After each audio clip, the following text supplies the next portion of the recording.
guys, it's me again, Jane. Obviously, we are on our way to my checkup. Sa wakas, matutuloy din tayo. Ay, nag-grab lang ulit kami. Papunta kaming Perpetual. Ayan. So hopefully I can bring you with me inside sa clinic ng aking OB. Sana pumayag si Doc. But I'll keep you posted on how it's going to be today. And pasensya na kung hindi clear yung pagsasalita ko. It's because of course nakamask ako plus face shield, which is necessary. Kaming dalawa ng aking hubby. Ay, hirap talaga mag-commute ngayon, guys, no? But anyways, I'll get back to you in just a little bit kasi hindi ako pwedeng nakatutok sa phone pagka nasa sasakyan because I would feel rather dizzy. So right now, I'm just gonna put down the camera for a little bit and then I'll talk to you again once we arrive in the hospital. Okay? Yeah.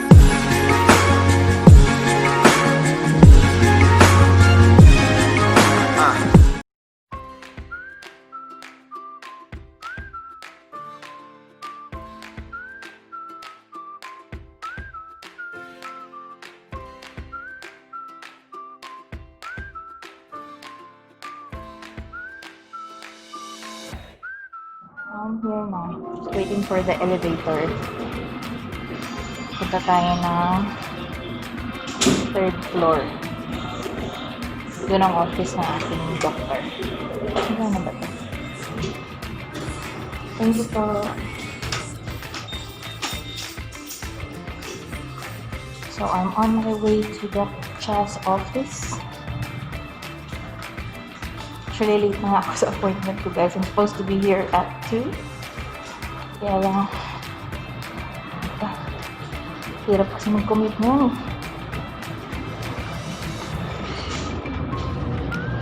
I mean, regardless if you're here early or whatever, if you leave your house early, hirap pa rin. Dito na ako. Just steps. Kay Doc Cha din po kayo. I've just finished with my weight check and blood pressure check. Tama ba? BP. Oo. So I've just finished with it and right now I'm just waiting for the actual checkup to happen. Ay, hopefully everything's good. And this is what I hate about this mask. Tingnan mo naman. Oh.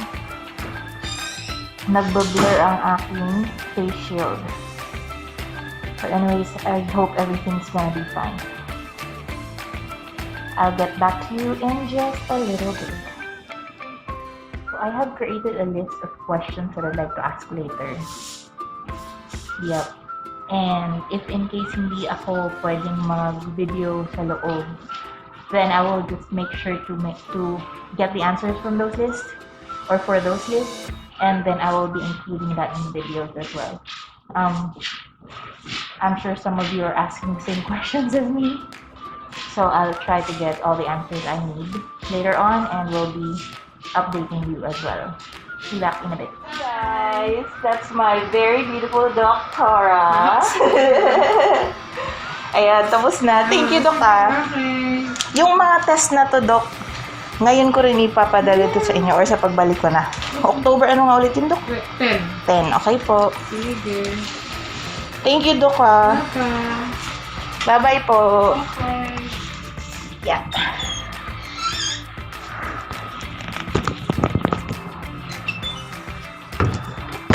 Ate, hi ka din, no? Nasali natin ito sa vlog. Babayad lang ako, guys. Wait lang.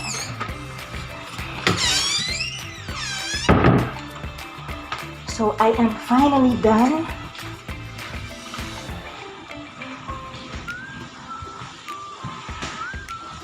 Kulang ako saglit. I'm just going to wait a little bit. Kasi tingnan nyo naman, nagbo-blur yung aking face shield. Pati ang salamin ko. But I'm done, guys. Although, yes, I was able to ask all the questions that I need to ask. But syempre, it was unethical for me to take the video while we are talking. Siyempre, I need to focus on my OB. As she gives me all the updates that I need. But, so far, I got everything good. Sabi nga ni Doc, mas lumaki daw ako. Eh, nagbawas naman akong kanin. Oh, I'm scared. But anyways, I will need to have my glucose tested. And aside from the glucose, aside from the glucose, may isa pa eh. Wait, let's check. Congenital screening. So I'm gonna have that as well. And I will just have to bring the result when I get back here ng October. That's going to be my next checkup. So hopefully that will go, smoothly as well as this one. But anyways, right now, hubby's waiting for me sa labas. Kasi nga, again, hindi siya pwedeng pumasok dito. So, I will be the one to book our Grab. Wait lang, guys. I'll just put this one on.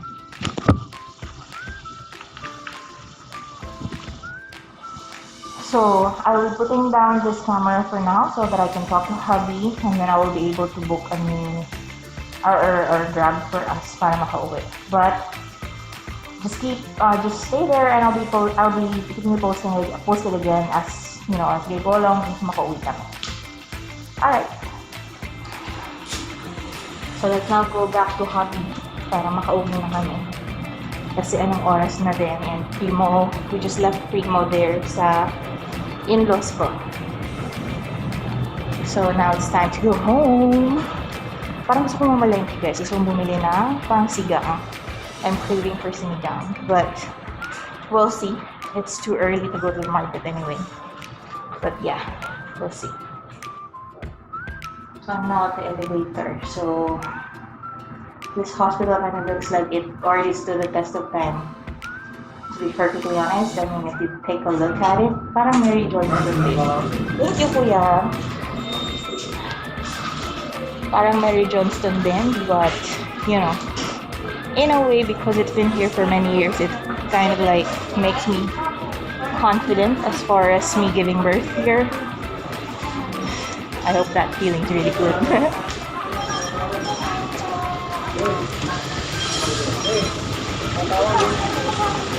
So, nasa sasakyan na tayo. Grab ulit. Pauwi na kami. And tapos na yung check-up ko, as I said earlier. Sabi ni Doc, mas lumaki daw ako. Pero, ewan ko ba? It's really hard to control weight pag buntis. Hirap talaga dati. But anyways, everything went smoothly and right now pauwi na kami. Gusto ko talaga sanang bumili muna ng pangsigang mahal. So dadaan muna kaming palengke and then bibili na rin ng tinapay. And then we'll go home and rest. And then hopefully we can post this video in the next couple of days. And I have questions that I asked Doctora that I think will help you out. I will discuss that later na lang. Kasi I know some moms also has the same questions as me. Mga questions lang na alam mo yun, yung mga random questions na hindi mo maiisipang itanong on the spot. Ako kasi gumawa ako ng list ng questions prior to going sa check-up ko. Kasi syempre I wanted to take advantage of the time na nandun ako kasi hindi naman kagaya dati na anytime we can just go to the hospital and ask our doctors. So ngayon, I just made a list and then I asked Doc about them isa-isa. And I will be discussing that para din alam nyo guys kung halimbawa it's just something that you're asking yourselves, then you'd find the information helpful. But anyways, again, I will be booting the camera because I can't be talking to the phone or, haharap sa phone habang nagdadrive because I would feel dizzy. So I'll just talk to you in a little bit again. Di ba, Daddy? Yeah. Yeah. Okay, guys. Yippee! Bahay na kami. Or sa bahay na kami. Hindi kami bahay na. Anyways, nandito na kami sa bahay. Nakarating na rin kami. As you can see, nakaligo na. Nakapagpahinga na saglit. And at the moment, hubby is doing the laundry na rin at the same time. Naglalaba siya. Ako naman, pahinga saglit. And then, Hindi ako makapag-vlog all throughout, guys, kasi attend kami ng Thanksgiving. But I will keep you posted. Meron pa tayong i-discuss about the questions that I had earlier with Doc, and then the answers that I got, of course. Pag-uusapan pa natin yon, and then more information about this checkup that I had. So, just stay tuned, and we'll see each other in just a little bit. Yeah.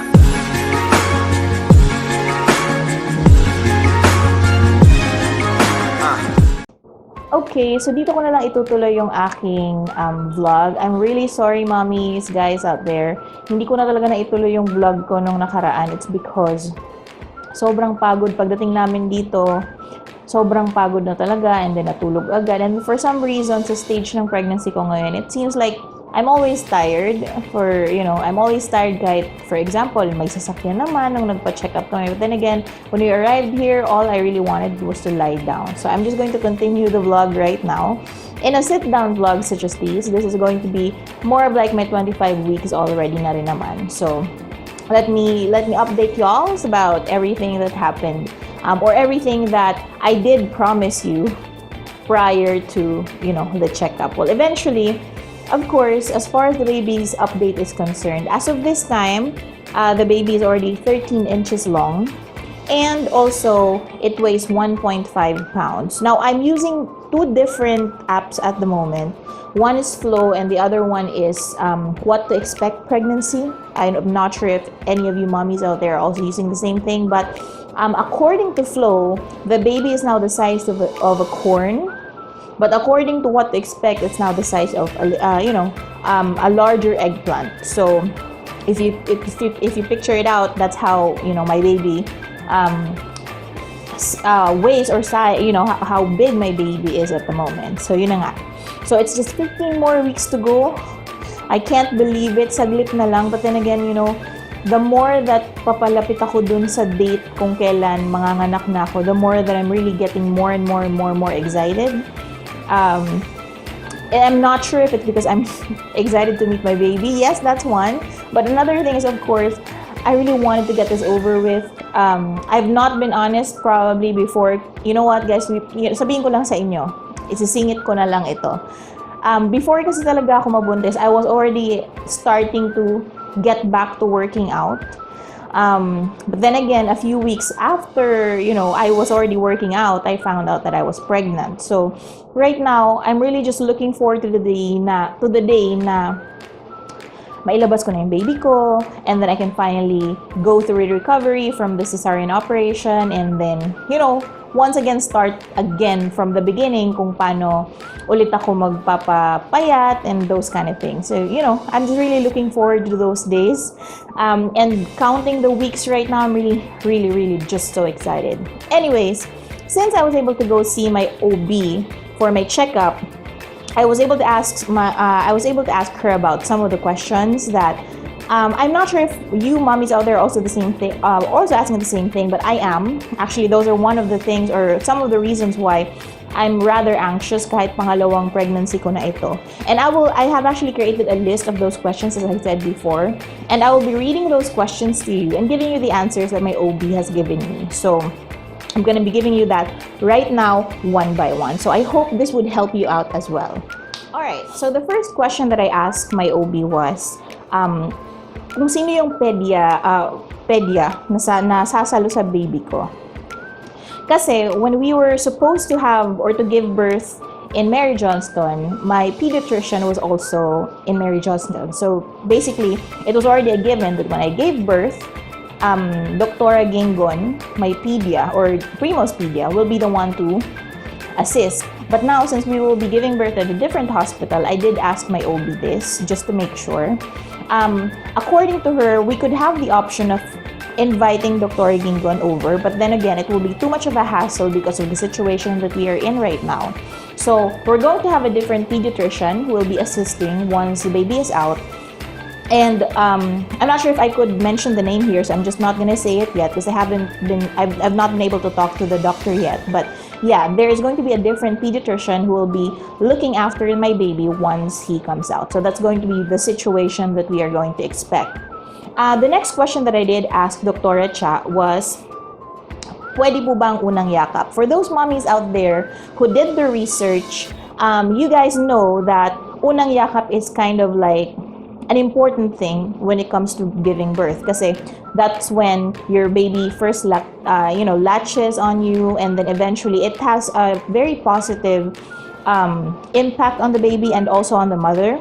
But then again, unfortunately, because of the situation that we are currently in, that is something that we cannot really do once I give birth. According to Dr. Cha, even if they wanted to, it is something that's crucial at the moment, because there are a lot of mommies who are also waiting in line to give birth, and apparently unang yakap takes time.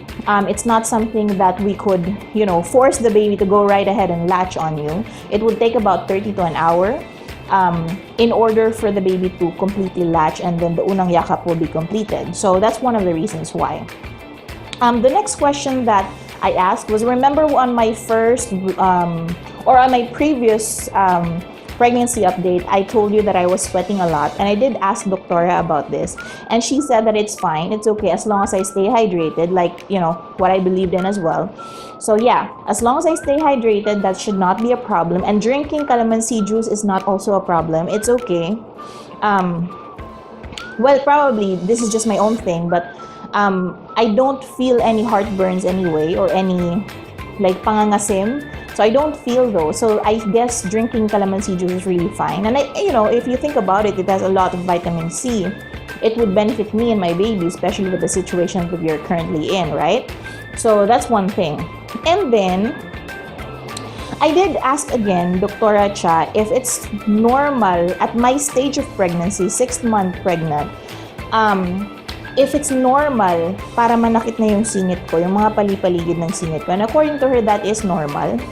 Since the baby is growing, and also I've actually been through this before, my first pregnancy. So eventually it's more of like nabubuhay lang yung mga yung mga buto-buto ko dati na nagkakalas-kalas when I was pregnant with Primo. Eventually at the moment, it's doing the same thing. So, if you think about it, yeah, it's actually quite normal. The next question I asked was, do I need to go through another lab test? Like, for example, urinalysis or, those kind of lab tests. As of the moment, hindi minention ni doctor if I need to. I guess I need to go through a stage for me to be able to, what to do next, and then stuff like that. And I definitely trust Dr. Cha that she will be able to help me out with that. So, no problem. I'm not really worried about those. And yes, the next question I asked was about the glucose test. Remember, I mentioned this on my previous pregnancy update. And yes, I already have a request for that. And eventually, I will have to go through that on my next checkup para isang puntahan lang namin sa ospital. So, yun, a glucose test. And it's more of like another ultrasound, but this one is kind of special. This is called a congenital anomaly scan, or CAST. So, Dr. Cha told me that it's better to have this just to make sure that the baby inside my tummy is okay, that it doesn't have any problem. So I'm actually willing to go through that. Although, to be perfectly honest with you guys, on the siguro mga first hours after minention ni Doktora sa akin that I need that congenital anomaly scan, I was actually worried because I did not go through that with Primo before.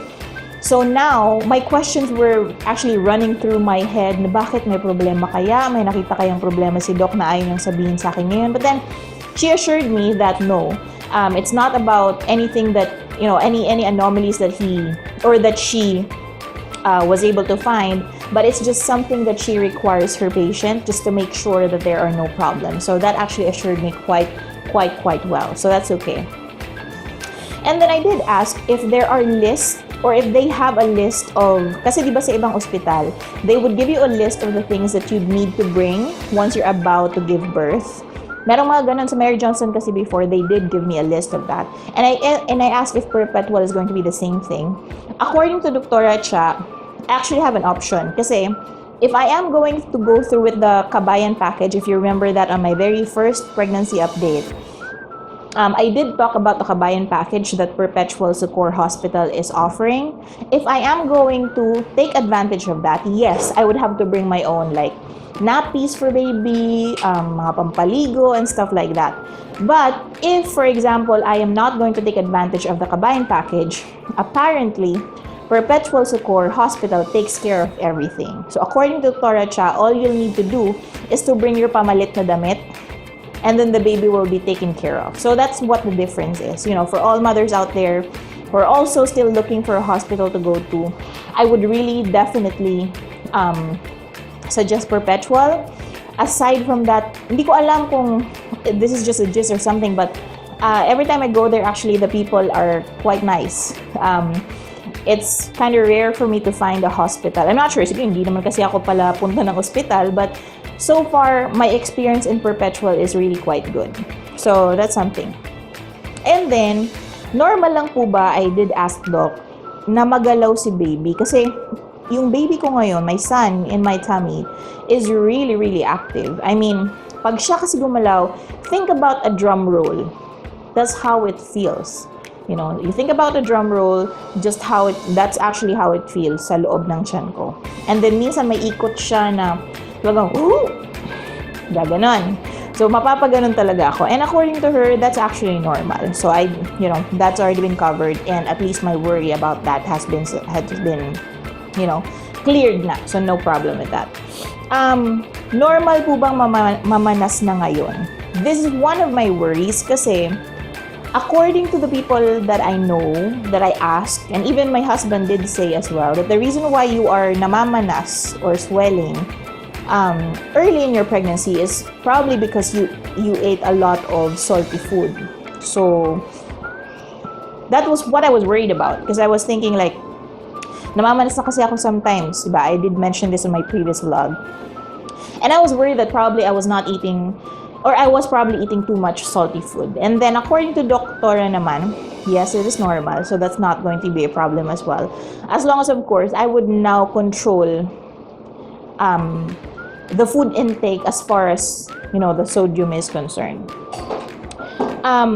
This one is one of my questions na talagang nag-aalala ko, guys. Because I did not know that, or I did know, but I wasn't sure if it was an issue. But nakakain kasi ako ng kimchi. It's one of my favorite food. So, nag-samgyupsal kami dito sa bahay, and then of course there was kimchi, and it's impossible to eat samgyupsal without kimchi. So, I did eat samgyupsal.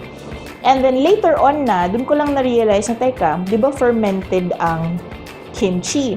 So, that actually had me so worried. Hanggang sa nagpa-check up ako na yun na nga, tinanong ko na kay Doc if it's a problem that I ate kimchi. And according to her, it's not really a problem because kimchi was or is naturally fermented. So that should not be a problem. But on my end na lang, siguro I would just control the intake. But at least that already appeased my worry as far as me being able to eat kimchi. And then heartbeat. So far, the heartbeat is good.